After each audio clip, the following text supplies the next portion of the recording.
Salam değerli izleyiciler, kanalımıza hoş gəlmisiniz. Geri dönüşüm videosu ile bugün karşınızdayım.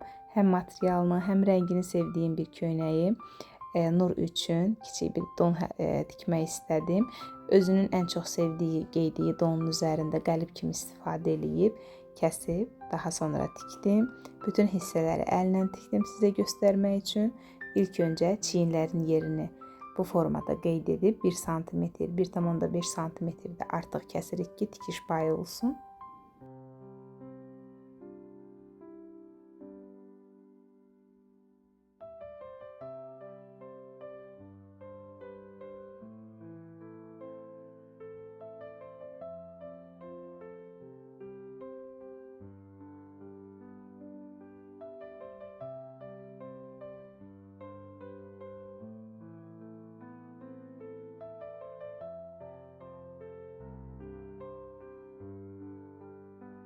Qol altıları enli olduğuna göre bu formada yanlardan daha kloş bir don əldə etmək üçün biraz da kəsdim. Baxın bu hissələrdə qol payı nəzərdə tutulub, ona görə düz bir kəsim.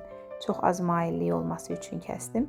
Köynəyin qollarından isə kiçik çiyinlər hazırlayacağım. İstəsəz qol hissəni də birbaşa tikib, yəni uzun qol don əldə edə bilərsiniz. Mən daha çox belə sadə yay donu tikmək istədim.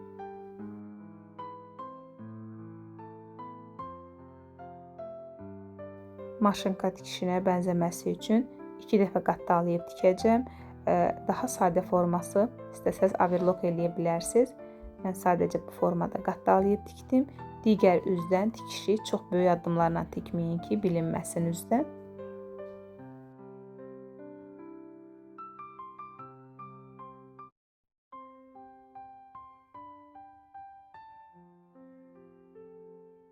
Donun üzərinə qolları tikmədən öncə bu formada əlimizlə büzmə verib daha sonra dona əlavə tikəcəm.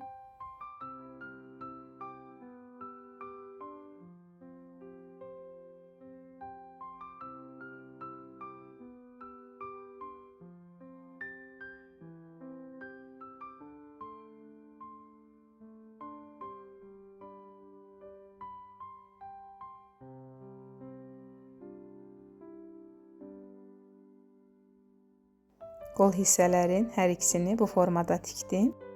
Köynəyin yaxalıq hissəsi də çox gözəldir. İstəsəz bu formada saxlaya bilərsiniz. Mən özündən soruşdum. Nur dedi ki, belə yaxalıq formada varatnik istəmirəm.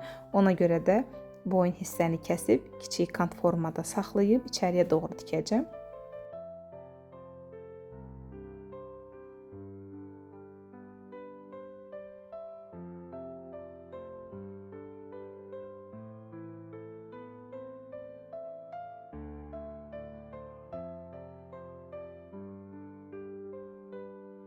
İstəsəniz bu formada saxlaya bilərsiniz. Mən belə bir ayrıca yaxalıq almışam. Onu da bağladıqda çox gözəl görünür. Hər zaman istifadə etməyi düşünmürəm. Yəni donu hər iki formada istifadə etmək istəyirəm. Ona görə yaxalığı dona tikmədim. Sadəcə geyinəndən sonra üst hissədən bağlayacağam. Yenə dediyim kimi istəsəz kiçik hissələrdən bəndləyib tikə də bilərsiniz. Son forması bu qaydadadır. Özü də çox bəyəndi. İstəsəniz müxtəlif dizaynlı, dekorlu donlar hazırlaya bilərsiniz. Bizi izlədiyiniz üçün təşəkkürlər.